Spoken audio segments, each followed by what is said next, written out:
The Lakers get physical with the Wolves, but are they going to need more from one of their stars to make a deep run? Dame returns for the Bucks, but it's a Giannis exit that's on our minds as the Bucks look like a team on the way out of the first round. And did Nico Harrison telegraph his plans on an off-season pursuit of Kevin Durant? We'll hear from Locked On Mavs. That's all today on Locked On NBA.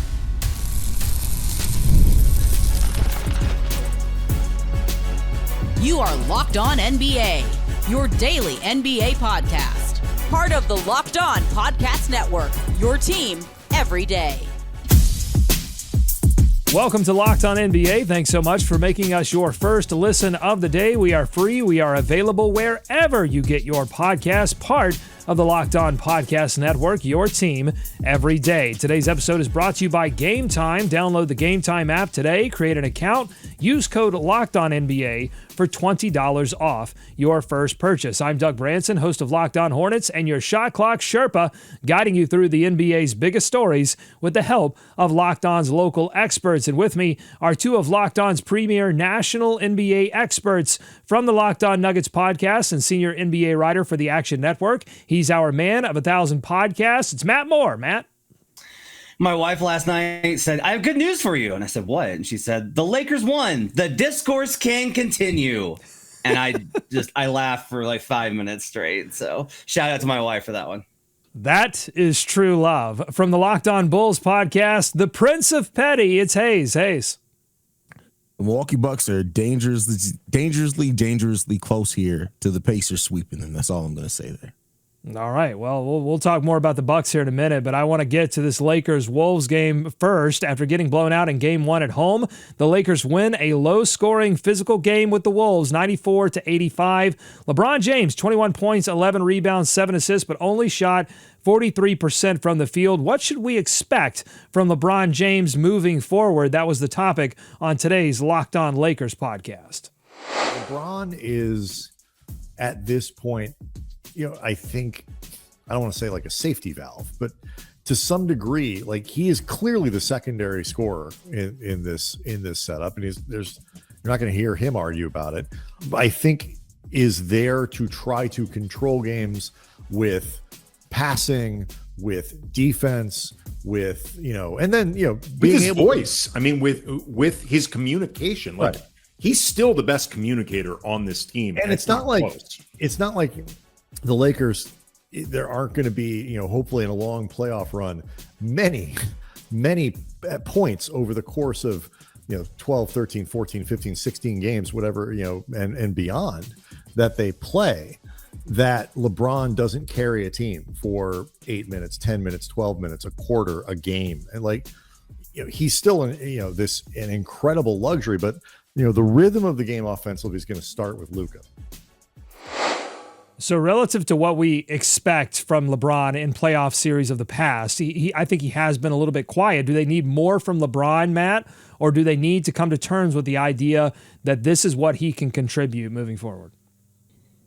So the trick with age is not that it robs you of your best. Like there are still nights when he's going to have 36, 8, and 9. Like there's still going to be those nights. The problem is the consistency. You can't do it every night. LeBron was 38 and 8 every single night in the playoffs. Sometimes 45, 10, 12, sometimes 32, 12, 9. That's a consistency. But there's going to be nights now when it's like 18, 7, 4. That's just what's going to happen. And so the trick for the Lakers is going to be, how do you build that floor? And one of the good news is that when you have Luka, you're always kind of going to have a go-to. You're always going to have a safety valve. You're always going to have a baseline of, you're never going to be in a situation where it's like, man, we can't do anything, because Luka can always do something. And the trick is going to be about figuring out those mechanisms so that if you need to, you can go around them. And then LeBron's able to add those other components there. I'm trying to think of obviously LeBron is LeBron. I am just trying to think of comparisons. If you think back to Manu Ginobili late in his career, imagine a souped up nuclear Godzilla version of Manu Ginobili. And that's what you're going to get is the 2013-14 version of Manu. And he was still a hugely impactful player for a team that won a championship. And so that to me is still a very good player, Hayes. You just can't count on him every night to carry you. Yeah, and at this point, you shouldn't have to be. Like, I'm going to make it a comparison here. I have a 2-year-old, 166-pound Akita, and an 11-year-old, 60-pound lab. And every once in a while, my lab gives that Akita a run for his money when they're playing. He pins him down, and he feels so accomplished. And that's what LeBron is at this point. Like, there's going to be nights where LeBron is still that guy, but you shouldn't need him to be. Like, that's the whole point of bringing in Luka. Like, you shouldn't have to rely on a 38-year-old player to be the guy night in and night out. But make no mistake about it, other teams still have to respect LeBron. You still have to understand that you still have to game plan for LeBron, and that's what makes this balance right now with this Lakers team what it is, especially as they're. Go ahead, man. No, I'm saying I was just gonna finish when you got done. Oh, I will say this, hey, Doug. The bigger question here is not LeBron. They won this game. They were in control of this game. Mm-hmm. Austin Reaves, 16 points, 7 of 14 shooting. Yeah, that's your bigger problem than LeBron. Well, and then beyond that, because I was going to also go off of something Hayes said there that you shouldn't have to, but the Lakers kind of have to get more from LeBron, right? Not just because of Austin Reaves, but I don't know if either of you have any hope that Rui Hachimura or Dorian Finney-Smith are going to be able to give a level above what they've given so far. But I don't know how you could have much confidence in that. Don't they need Luka, LeBron, Austin Reaves to be like better than good? I mean, they've got to be great pretty much every night if they want to win these series, right? For this year, yeah, you're going to need Austin Reaves to be better. Absolutely. I think there will be series with Rui and Dorian are going to have good series. This is not it. The Wolves are good versus these types of players. But I will just say that this summer, when they go hunting for the guy to put around Luka Doncic, I'm just saying, don't buy a new house in LA, Austin. You don't want to get settled in too much there. And you said that Roy and those guys are going to be good in series. Like that's an assumption. They got to make it past this Minnesota team because that game last night was a must-win game. And it's not common to say that in game 2, but like had they went back to Minnesota down 2, I don't know if they would have had a chance to win this series. So it was a must-win game for them. Well, JJ Redick was certainly feeling the must-win aspect of it. I don't know if this came over the actual national broadcast. I was watching the TNT overtime feed, and you could hear JJ Redick call a timeout in the third quarter when the Lakers were reeling, and it was a profanity-laced, like, what the bleep are you guys doing? What did you think, Hayes, about the third quarter timeout rants and just how, I mean, first-year head coach, a lot of veterans on this team, and he's going after them. Listen, to me, that's the sign of the makings of somebody who's going to be a really good coach in this league. The fact that he's not backing down, and that he's not afraid to get into the to the heads of his players, right? So to me, that's all positivity there. You want a coach that's going to be able to rally guys. You don't want a coach that's just sitting back like, hey, we're going to figure it out. No, curse people out, scream at them. Sometimes, like, of course, you want to balance that. You don't want to scream at them every time. You don't want to be Tom Thibodeau where you lose your voice every single game. But to me, I love seeing that JJ's doing that in year 1. I just love the exasperation in terms of like, God, what are you doing? Like, what are you guys doing? What are we doing? And look, I think bringing that passion is really great. I thought it was notable after the game. LeBron was like, yeah, JJ's going to spaz out from time to time. I had a high school coach that would do that from time to time and spaz out. And he's like, but we responded. To me, this is like a very good indication. Like, LeBron doesn't have to coach and he won't coach and he shouldn't coach. He shouldn't coach. Like, I always feel this way that most former players are too laid back in these games because they've played in so many of them that it's hard for them to get worked up. This is good that JJ's still like this. The biggest difference to me between ex-players that coach and coaches that didn't come from playing in the NBA is the coaches that didn't play tend to care honestly a lot more about wins and losses. And I think it's good that JJ's this fired up about process and about these type of things and staying on them that way. That's what you need, I think, especially for this group and with the kind of entitlement that comes with playing for the Lakers. LeBron also said something to the effect of that the Lakers needed to hear what JJ Redick was saying, not necessarily how he was saying it, but I would say JJ Redick probably also wanted them to hear how he was saying it as well. All right, coming up on Locked On NBA, the Lakers, they got back into their series, but the Bucks, they are on the brink of elimination, and questions about Giannis's future with the team will not go away. That's all ahead, plus a preview of some of the big matchups we have coming up over the next couple of days on Locked On NBA.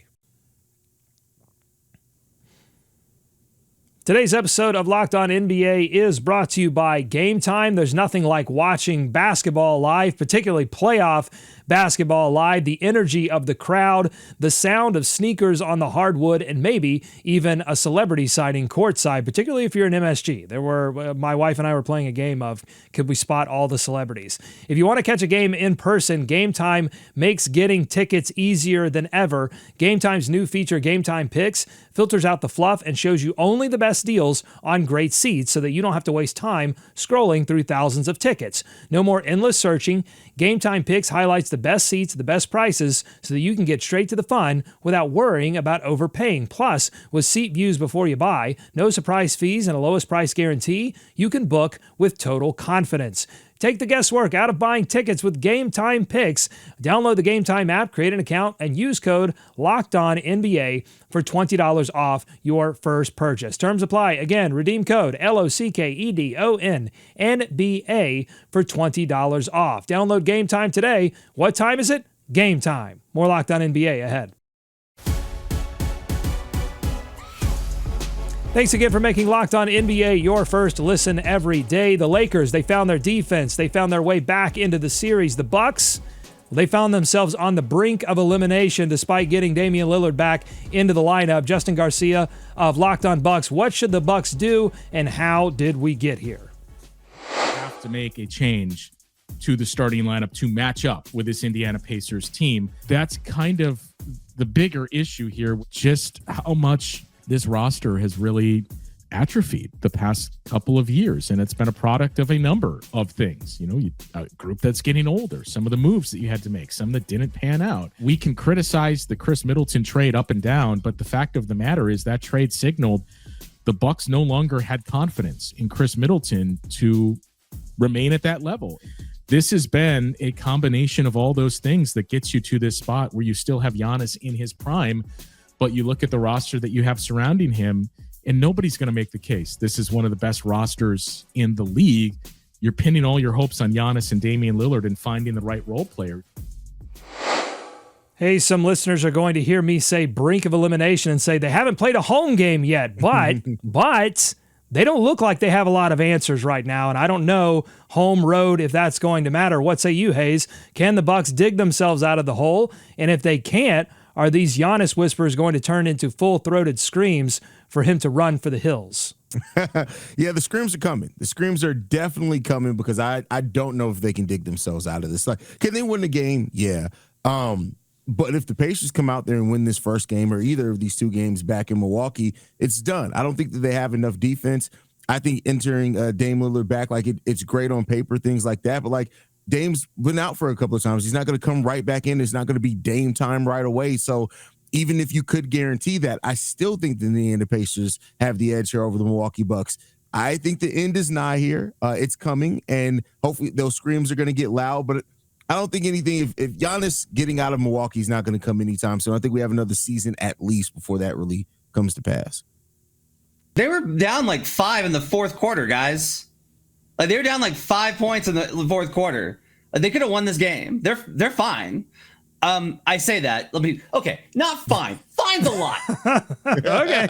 Fine's a lot. Immediately backtracking. Yeah, immediately backtracking because in first round series, when a team goes up 2-0 with home court advantage, 94-5 via whowins.com. So not great for Milwaukee. But I did the numbers this morning.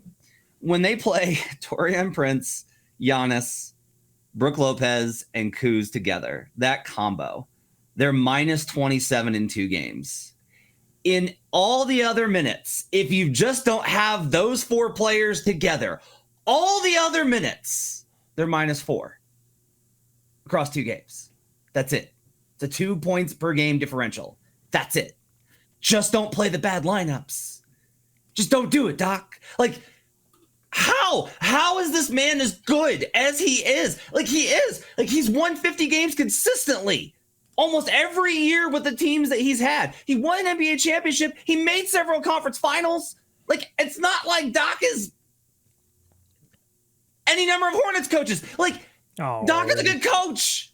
Shout out Steve Clifford, who's a good coach, and Charles Lee, by the way. But, like, Good God. What? Why? Just don't play the awful lineup. Brook Lopez can't play, man. And here's the reality. Unless Doc is able to go in there and be like, do you guys want to go home or not? Like, that's what the question you got to ask that locker room. Do you guys want to go home or not? Because if you want to go home, we can do that. But if you don't want to go home, I got to change things up, and you're going to have to put your egos aside. And if you do that, they have a chance. They have a chance. If they don't, the Giannis stuff, the Nets are circling. I will just continue to ask this question. Mm-hmm. Austin Reaves, Rui Hachimura. Oh boy. 2 first-round picks. And you're like, why would the Bucks do that? If Giannis says I want to go to LA, what happens? And if you're like, Matt, come on, this is absolute clickbait. What are you talking about? Look, we have a history of this league of where guys go. I'm just asking that question. Spacing would be terrible though, man. Who cares? You have Giannis and Luca.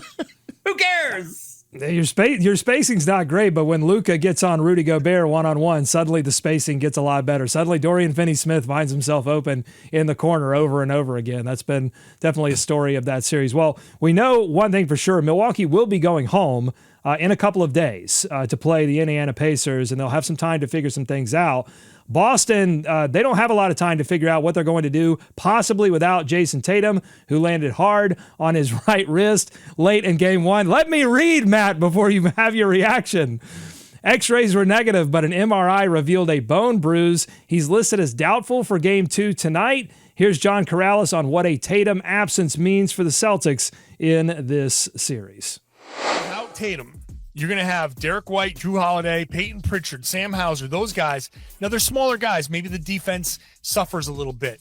But against the Orlando Magic, again, why this matchup is the one where you say, okay, if the basketball guys have predetermined Tatum is going to miss time in this playoff run, you say, okay, we'll make you this deal. It has to be against the Orlando Magic. And you say, okay, you give up a little bit defensively, but the Magic's offense is so bad, really, that you can get away with it. You play an up-tempo style, they hate that. So you can take advantage of their weaknesses.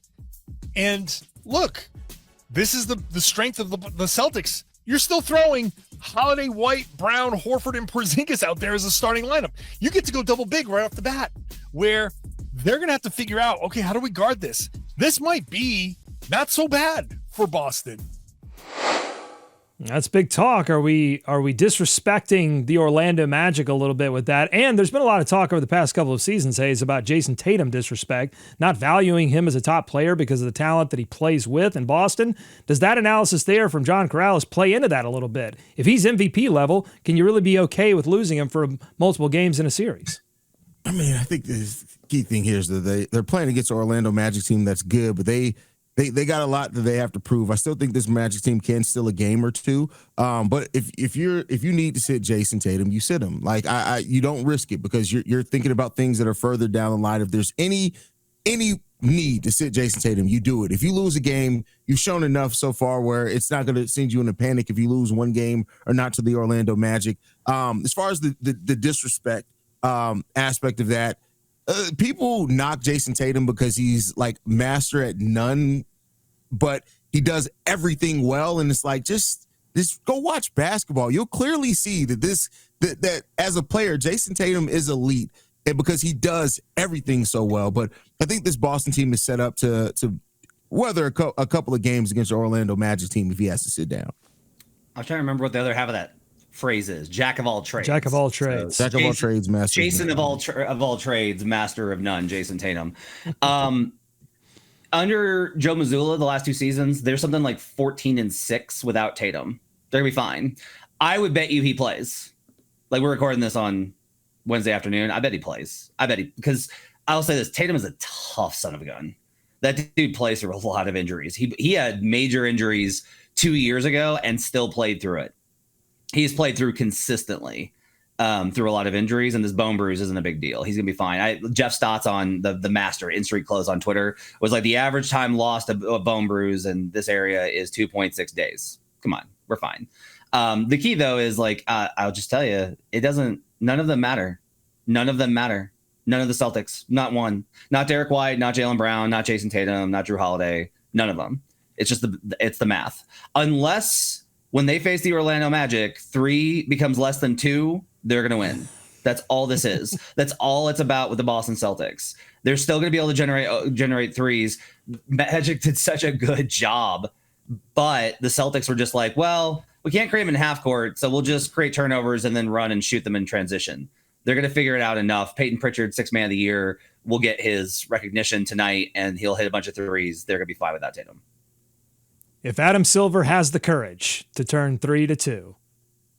Coming up on Locked On NBA, we're going to do a rapid fire preview of, we've got Warriors, Rockets. Tonight, we've got Knicks and the Pistons, Game 3 on Thursday, and Nuggets, Clippers. They continue their amazing series on Thursday as well. I've got questions on all those games. Plus, Nico gets in front of a mic again. I want to hear the favorite quotes from that day from Matt and Hayes. Plus, we'll hear from Locked On Mavericks. Did Nico Harrison telegraph a potential move in the offseason for Kevin Durant? That's all ahead on Locked On NBA. Today's episode of Locked On NBA is brought to you by Amazon Fire TV. Did you know that your Fire TV is also an Xbox? I'm not kidding. With the Fire TV Stick 4K, you can play top Xbox titles, no console required. Just grab your controller, sign in to Xbox Game Pass Ultimate, and dive into games like EA Sports College Football 25 and Call of Duty Black Ops 6. It's gaming made simple. With Wi-Fi 6 support and auto low latency mode, gameplay is smooth and responsive, perfect for competitive players. And if you're always on the go, Fire TV Stick 4K is way more portable than a console, so you can game or stream wherever you are. Head to Amazon.com/Fire TV Locked On. That's Amazon.com/Fire TV Locked On to get started today. Xbox Game Pass Ultimate subscription and compatible controller required. Available on select Fire TV devices. Turn your TV into your gaming hub with Fire TV. More Locked On NBA ahead. Thanks again for making Locked On NBA your first listen every day. Rapid fire time with a preview of some big upcoming playoffs matchups. Let's start with Warriors-Rockets Game 2 tonight. Locked On Rockets host Jackson Gatlin hit us with an interesting stat on how well Steph Curry defended the Rockets, and Rockets wire Ben DeBose drops some analysis. Let's listen to that. The Rockets over the course of the game had 14 possessions where they hunted Steph Curry, where they went out of their way to look for him on a switch or a mismatch, and they tried to attack him directly. And of those 14 possessions, they only scored 10 points, which comes out to 0.71 points per possession, which is pretty awful. If Steph Curry can be a little more handsy with Jalen, then the advantages that would be there in the regular season when games are called fairly tightly might not be there in the playoffs. The other thing I would note, pace of play is correlated with this, in that if you spend half the shot clock or more trying to get that mismatch against Steph Curry, then many times you can be boxing yourself in when it comes to what you can do in that possession. Hey, should the Rockets just leave Steph Curry alone and run their own offense? No. Leave Steph Curry alone? No. What are we talking about? Like, the Houston Rockets better hope that I'm not one to say games are must win this early in the series, but if the Rockets go down 2-0 to the Golden State Warriors at home, it's done. The series is done. Write it up. It's done. No, you don't leave Steph Curry alone. You attack Steph. Don't leave him alone. Yes, they need to find their own offense, but this Houston Rockets team has to lock in defensively, and they have to make it an absolute terror for Jimmy Butler and or Steph Curry in the same game if they want a chance in this. I think the interesting question is, like, can you get the switches that you want? Because the Warriors are really good at scramming switches to keep him out of the bad matchups. Like, there's stuff that he'll live with. For example, all those numbers on, well, when they attack Steph Curry, like Tari Eason was 0 of 3 from 3-point range with Steph guarding him. Is that good off? Like, is that ever going to be, is that what you want? Do you want 3 shots from Tari Eason from 3-point range versus Steph? Is that what you want? So the question here is, like, can you force the switch? If you can force the switch, if you can get Amen with using a guard to get Steph on him, then run him back through Şengün, they'll blitz it. Amen can make that pass to Şengün, and now at least you've got a 4-on-3. Like, that's going to have to be the sequence that they're going to have to try and figure out. You need a playmaker to attack Steph Curry because they're going to protect him with help. So you need to get him in a situation where he's got a favorable matchup. The problem that the Rockets had is they were like, okay, Jalen Green is going to get Steph, and then he's going to attack him. And then Jalen had one shot against him because Jalen Green is not a 16 gamer. So it's time for you to accept what your future is. Your future is Amen Thompson and Alperen Şengün. Those two are who you're going to create offense with, along with whoever you add this summer. It's time for Jalen Green to go spot up in the corner or take a seat. That's the only way they're going to be able to do this. That's great. So it's not about who the hunted is. It's about who the hunter is. We'll see if that takes place tonight. All right, Nuggets, Clippers continue their amazing series with Game 3 in LA on Thursday. In Game 2, Nikola Jokic had a 20-plus point triple-double, but the title of today's Locked On Nuggets podcast included this: Jokic must dominate. Matt, what does that look like? They're going to give him in the post. And he hasn't really wanted to do this because the idea is like, well, if we put him in the post, they're just going to double. Guess what? They're doubling him at the 3-point line. Like, they're sending help from him all over. You can't really use him out of the pinch post with him up top. That was the idea, I think, going in, and it was a smart one. But the Clippers defense have shown like we're ready for that. You got to put him in the post. He's actually scoring 1.19 points per possession in the post versus Zoo in this series so far on limited sample. That's good. Draw fouls, get Zoo in foul trouble, then you can force switches and you can attack the small ball. They got to figure out a way to break this defense. And it's going to have to start with Jokic getting aggressive and scoring. He's having a hard time with the officiating. I get it. I think he's getting mauled. I think that we have a league where like you can just hit guys with 2x4s if they're underneath, and on the perimeter, if you breathe on them, it's a foul. And that's a problem goes well beyond the Nuggets. But he's just going to have to play through it and finish these shots, make tough shots. You're the MVP. You have the best touch in the league. Make some post-up shots. If they do bring the double, trust in Russell Westbrook. He's been hitting that corner three. You're just going to have to trust it and break their defense, because right now the Nuggets are trying to get around the Clippers defense. You can't go under it. You can't go around it. You got to go through it. That's the only way that they're going to be able to beat the Clippers, is with Jokic dominating like that.